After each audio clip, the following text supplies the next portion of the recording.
Another escalation in the war on Iran as the US targets an energy lifeline, a rally of defiance in Tehran under Israeli airstrikes, and Vladimir Putin emerges as a potential broker. Let's begin with a big development. The US has carried out heavy bombing attacks on the island of Kharg, with the US President Donald Trump saying that military targets on the island were obliterated. This is the main export hub for Iranian crude oil. In recent days, reports suggest it has continued to load and export fuel, the majority of which goes to China. Trump says he's chosen not to wipe out that oil infrastructure, but it would change if Iran continues to block the Strait of Hormuz. Last week, the Islamic Revolutionary Guard Corps, the IRGC, imposed an effective block on this crucial waterway through which a fifth of the world's oil supply flows through. Except the strait isn't completely shut down.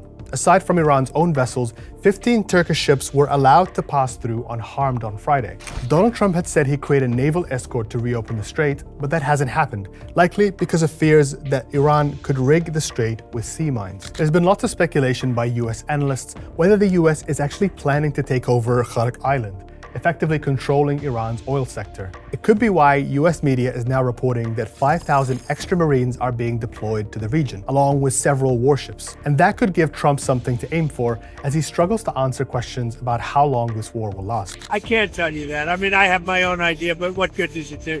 It'll be as long as it's necessary. Thousands of Iranians marched in the capital, Tehran, for Al-Quds Day, an annual event held on the last Friday of Ramadan in solidarity with Palestine, which has really become a rally for government supporters. It was a message of solidarity with Iran's Ayatollah Mojtaba Khamenei, who addressed the country for the first time on Thursday through a written statement, vowing to take revenge against the US and Israel. But could there be a breakthrough further afield? US President Donald Trump and Russian President Vladimir Putin spoke last week. That led to easing restrictions on Russian energy in a bid to lower global oil prices. But those discussions reportedly went further. An Axios story suggested that Putin had offered to move Iran's enriched uranium to Russia as part of a deal to end the war, something Trump rejected.